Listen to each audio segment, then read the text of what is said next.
آیت ہے، انہی سے اب خطاب ہے اصل میں. تمہارے دل پتھر ہو گئے، یہ بنی اسرائیل سے خطاب ہے. ان کو مثال ایسی دینی چاہیے جس کو وہ آسانی سے ویژولائز کر سکیں، ہے کہ نہیں؟ یہی تو وہ قوم ہے جس کو عصا کے ذریعے پتھر توڑ کر اس سے پانی نکالنے کا ایک ایکسپیرینس تھا. مثال ایسی دی جائے جو دل کو لگے. تو اللہ تعالیٰ نے جس قوم کے لیے فانفجرت منہ اثنتا عشرۃ عینا، جس قوم کو یہ مثال جو اس کی تاریخ کا حصہ ہے، جس کو وہ کبھی بھی نہیں بھولیں گے، اب جب بھی وہ ان 12 عین کے بارے میں، ان 12 فواروں کے بارے میں سوچیں گے تو اب اس آیت کے بارے میں سوچیں گے. ان دونوں کو اللہ تعالیٰ نے جوڑ دیا. فانفجرت منہ اثنتا عشرۃ عینا كذلك يضرب الله للناس الأمثال. سبحان الله.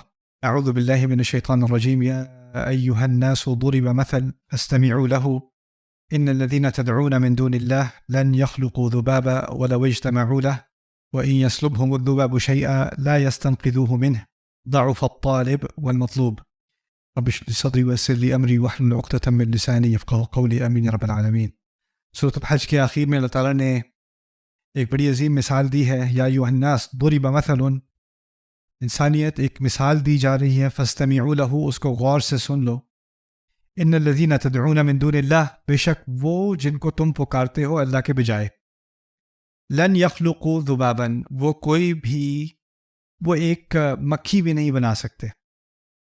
ولو اجتمعوا له، یہاں تک کہ وہ سارے اکٹھے بھی ہو جائیں ایک مکھی کے بنانے کے لیے.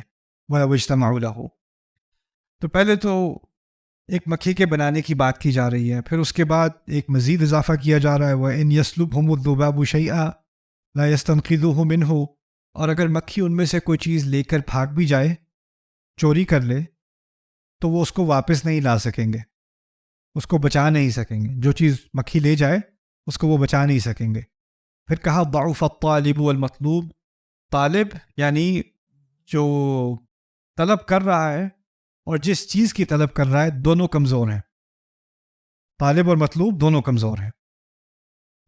مثال دی جاتی ہے جو سننے والے کو سمجھ میں آئے.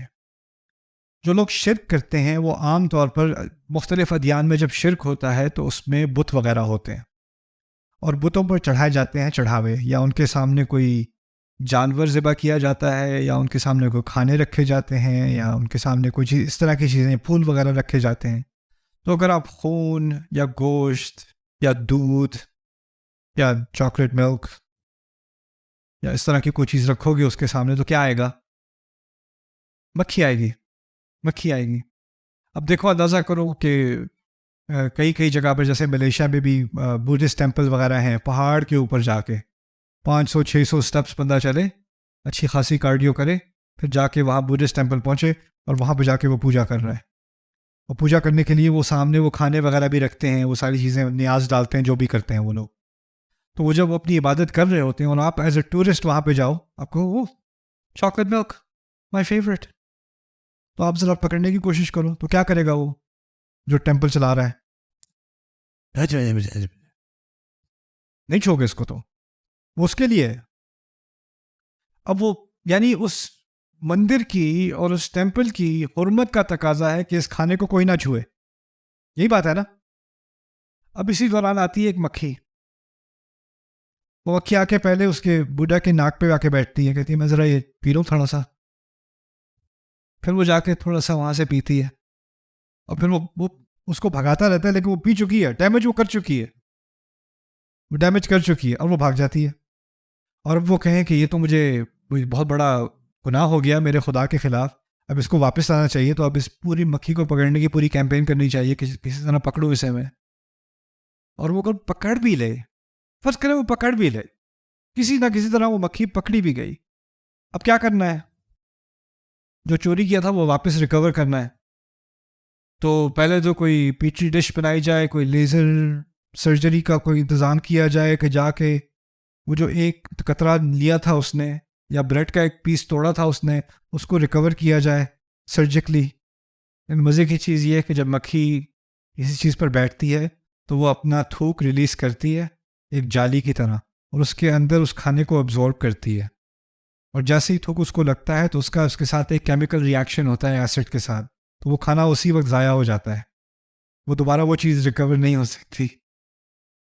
وَإِنْ يَسْلُبْهُمُ الذُّبَابُ شَيْئًا لَا يَسْتَنْقِذُوهُ مِنْهُ. پہلی بات تو یہ ہے کہ جو لوگ بتوں کی پوجا کرتے ہیں یا ان جھوٹے خداؤں کی پوجا کرتے ہیں، ان کے مذہب کا توڑ مکھیاں ہیں. ان کی ساری تھیولوجی مکھی توڑ دیتی ہے. لا يستنقذوه منه. ان کی آنکھوں کے سامنے روز ہوتا ہے. ان کی آنکھوں کے سامنے بلاسفیمی روز ہو رہی ہوتی ہے. تو کیسے اس کو روکیں وہ؟